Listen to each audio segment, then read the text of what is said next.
దాసరి గారు ఇట్లా కొంతమంది ఉన్నారు కదా, మెయిన్ కేటగిరీ డైరెక్టర్స్, స్టార్డమ్ ఉన్న డైరెక్టర్స్. అవును. వాళ్ళ దగ్గర మీరు అప్రోచ్ ఏం అవ్వలేదా? ఎందుకు అవ్వాలండి? అయ్యారా? ఇప్పుడు ఫర్ ఎగ్జాంపుల్ రాఘవేంద్రరావు గారు, రాఘవేంద్రరావు గారి దగ్గర నేను చేయాలి. ఎందుకంటే ముఖ్యంగా శ్రీకాంత్ పెళ్లి సందడి అయిపోయిన తర్వాత నేను రాఘవేంద్రరావు గారిని చాలా గట్టిగా సార్ ఎలాగే నాకు ఒక్క సినిమా చెప్పండి సార్, ఇవ్వండి సార్, నాకు లైఫ్ వస్తుంది సార్ నాకు అని రాఘవేంద్రరావు గారిని చాలా అడుగుతుండి. కలిసి హైదరాబాద్ వచ్చినప్పుడల్లా గ్యాప్ ఉన్నప్పుడు, ఎందుకంటే రాజుగారు బిఏ రాజుగారు వచ్చేసి రాఘవేంద్రరావు గారి బ్యానర్కి ఆయనే పిఆర్ఓ. ఆయన మహేష్ బాబు గారు అందరికీ అసలు నేను ఆ రోజుల్లో చెప్పాను. ఆ రోజుల్లో అసలు పెద్ద సినిమాలన్నిటికీ పిఆర్ఓ ఆయనే. Right right. రాఘవేంద్రరావు గారి సినిమాలు కానివ్వండి, కోదండరామరెడ్డి గారి సినిమాలు, ఇంకా వరుస పెట్టి ఈ పెద్ద బ్యానర్స్, అశ్విని దత్ గారి బ్యానర్ కానివ్వండి, లేకుంటే దేవివర్ ప్రసాద్ గారి బ్యానరు, త్రివిక్రమరావు గారి బ్యానరు, ఇలాంటి అన్ని బ్యానర్స్కి ఆయనే ఉంటుండేవాడు అనమాట బిఏ రాజు గారు. సో రాఘవేంద్రరావు గారి కంపెనీకి అంతా ఈయనే పిఆర్ఓ. సో ఈయన నన్ను తీసుకెళ్తుండేవారు, నేను వెళ్తుండేవాడిని, అడుగుతుండేవాడిని సార్ని, సార్ ఒక్క సినిమా చెప్పండి సార్ అంటుండేవాడిని. శ్రీకాంత్కి ఇచ్చారు, నాకు కూడా ఇవ్వండి సార్ ఒక సినిమా. చెప్తానమ్మా అంటుండేవారు. తర్వాత నాకు సినిమా అయితే కుదరలేదు, కానీ ఆర్కే టెలిషో బ్యానర్లో నన్ను పిలిపించి, నువ్వు నా దగ్గర చేయాలంటున్నావు, నేను ఇప్పుడు ఇది ఇస్తున్నా, ఇది ఒక స్టైలిష్, ఒక ఫారిన్ రిటర్న్ క్యారెక్టర్, ఇది నువ్వు చెయ్యి, ఒక నావల్ ఇది, నేనే వచ్చి డైరెక్ట్ చేస్తా కొన్ని షెడ్యూల్స్, నువ్వు చెయ్యి అన్నారు. ఓకే. అదే మనోయజ్ఞం, ఈటీవీలో మనోయజ్ఞం. Okay okay okay. ఆ serial 60 years old man, foreign return లాగా, దాంట్లో ఆయన 3 piece సూట్, తర్వాత ఆ పైపు, అమరదీపంలో కృష్ణరాజు గారి లాగా ఆ పైపు, ఇవన్నీ జాగ్రత్తగా చూసుకోని వేసి ఆ గెటప్ నాకు చాలా మంచి పేరు వచ్చింది నాకు. ఓకే. సో ఆ విధంగా ఒక 2 షెడ్యూల్స్ ఆయనే డైరెక్ట్ చేశారు ఆ సీరియల్. ఓకే. రాఘవేంద్రరావు గారు. సో రాఘవేంద్రరావు గారి దగ్గర ఆ విధంగా ఓన్గా ప్రొడక్షన్లో దిగాలన్న ఆలోచన ఎందుకు వచ్చింది అంటే, సార్ యాక్చువల్గా నాకున్న స్థాయికి, నాకున్న దీనికి నేను దీన్ని టచ్ చేయకూడదు. యాక్చువల్గా ఏదో జరిగి ఉంటుంది, దానికే మీరు అది అయ్యి ఉంటారు. అదే సార్. నేను ఏదైనా ఇన్సిడెంట్ ఉందా? ఇన్సిడెంట్ ఏం కాదు. నేను యాక్చువల్గా ఇప్పుడు నా కొలీగ్స్ ఉన్నారు, వాళ్ళు చేసినట్టుగా నేను కూడా ఒక సీరియల్ ప్రొడక్షన్ హౌస్ ఏదైనా చేస్తుంటే సరిపోయి ఉండేది. నేను ఇవాళకి నా బ్యానర్ ఎస్టాబ్లిష్ అయిపోయి ఉండేది. ఇప్పుడు 2013, ఇప్పుడు 2023, 10 సంవత్సరాల్లో ఒక 5-6 సీరియల్ చేసేసి ఉండేవాడిని. రన్నింగ్ అవుతూ ఉండేది. సంస్థ కూడా నిలబడిపోయి ఉండేది. పెట్టుబడి కూడా ఆ రోజుల్లో, ఇప్పుడు సీరియల్స్ కూడా కోట్లు చెప్తున్నారు, ఆ రోజుల్లో జస్ట్ 30 లక్షలు ఉంటే గొప్ప సీరియల్ స్టార్ట్ చేయొచ్చు, బాగా రిచ్గా చేయొచ్చు. Right right. పోనీ 30 కాదు, ఒక 50 దానికోసం ఇన్వెస్ట్మెంట్ నేను పెట్టుకొని, సైడ్కి పెట్టుకొని నేను స్టార్ట్ చేస్తున్నా కూడా ఇవాళకి నా సంస్థ ఎక్కడో చాలా బాగుండేదేమో అనిపించింది. రైట్. బట్ నా ఆలోచన, నేను అప్పుడు చేసిన థాట్ ఏంటంటే, ఒక క్యారెక్టర్ ఆర్టిస్ట్గా మనం ఎస్టాబ్లిష్ అవ్వాలి.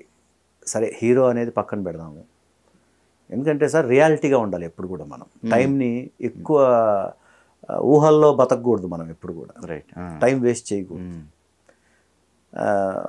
మనం క్యారెక్టర్ ఆర్టిస్ట్గా రావాలి అనే ఉద్దేశంతో నేను దాంట్లో బ్యారిస్టర్ శంకర్ నారాయణ అని ఒక దాంట్లో ఓల్డ్ గెటప్ నేను కొంచెం దాన్ని ఇంట్రెస్ట్గా తీసుకుని ఇచ్చేది. యాక్చువల్గా తమిళ్ పిక్చర్ రీమేక్ అది. ఓకే. సరే, ఆ గెటప్ని నేను తీసుకొని నేను చేయడం జరిగింది. సో ఏంటంటే, ఇప్పుడు నేను ఇలా ఉన్నానంటే నన్ను ఆ గెటప్స్కి ఊహించుకోలేరు సార్ ఎవరు. ఓకే. పలానా గెటప్లో ఇలా ఉంటాడు రాజ్ కుమార్ అలా, అది నేను విజువల్గా షో చేస్తే ఇతన్ని మనం ఏ విధంగా అయినా వాడుకోవచ్చు అని ఇండస్ట్రీకి ఒక ఐడియా మనం ఇవ్వచ్చు అనే ఉద్దేశంతో నేను బ్యారిస్టర్ శంకర్ నారాయణలో ఆ శంకర్ నారాయణ క్యారెక్టర్, ఆ గెటప్ని నేను స్పెషలైజ్ చేసుకున్నాను నేను. ఓకే. చేసుకొని ఆ క్యారెక్టర్, అది బై గాడ్స్ గ్రేస్, దేవుడి దయ వల్ల అది అందరూ నన్ను, పెద్ద పెద్ద వాళ్ళందరూ అప్రిషియేట్ చేశారు. చేసి గెటప్ బాగా చేసావు, మేము నువ్వు అలా చేస్తామని అనుకోలేదు, ఇదని అన్ని అప్రిషియేషన్ అంతా బాగా వచ్చింది. కాకపోతే ఏంటంటే ఫైనాన్షియల్గా నేను డబ్బు చూడలేకపోయాను ఆ సినిమా ద్వారా, కొంచెం పోయింది ఆ టైంలో. దానికి ఆ సర్కమ్స్టెన్సెస్ రీజన్ అంటే ఏం లేదు సార్. ఇప్పుడు సినిమా డిస్ట్రిబ్యూటర్స్ వచ్చేసి ఎప్పుడు కూడా పెద్ద సినిమాలు లేని టైం చూసి మనకు చిన్న సినిమాలకు థియేటర్స్ ఇస్తారు. Correct sir. ఏ మాటకు ఆ మాట ఇండస్ట్రీలో పెద్దలందరూ పాపం మనవాడే ఇన్ని సంవత్సరాలుగా కష్టపడుతున్నాడు, చేసుకుంటున్నాడు, సినిమా చేసుకున్నాడు అని చెప్పేసి నన్ను ఇండస్ట్రీ డిస్ట్రిబ్యూటర్స్ అందరూ కూడా నాకు మంచి థియేటర్స్ ఇచ్చారు సార్.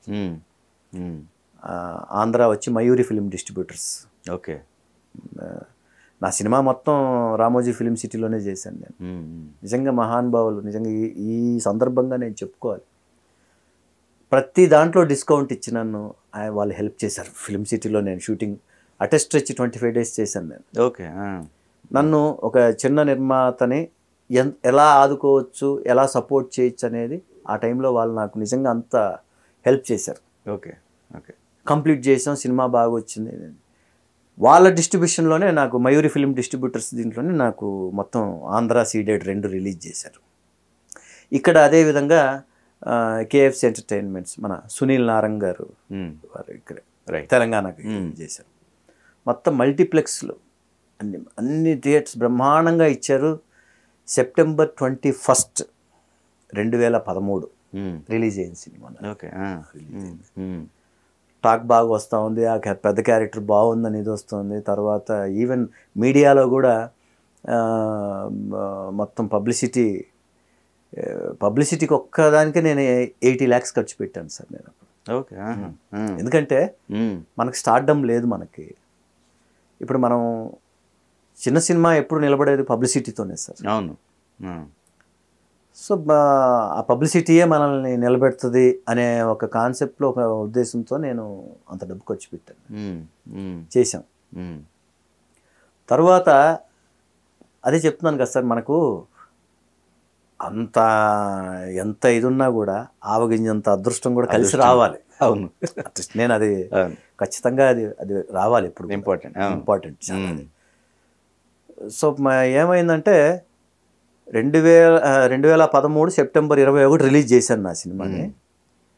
కరెక్ట్గా సార్ 21 రిలీజ్ చేశాను. 23వ తారీఖున యాక్చువల్గా నేను ఇందాక చెప్పాను కదా, పెద్ద సినిమాలు లేని టైం చూసి మనకు థియేటర్లు ఇస్తారు కదా. కరెక్ట్. సెప్టెంబర్ మాది రిలీజు.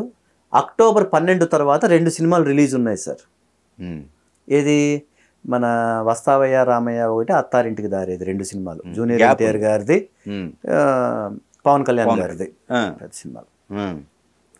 సో ఈ లోపల వీళ్ళు ఏమన్నారంటే distributors, Raj Kumar next month ఆ పెద్ద సినిమాలు ఉంటాయి, ఈ లోపల నువ్వు ఈ 3-4 weeks చూసుకో నువ్వు ఇది అన్నారు.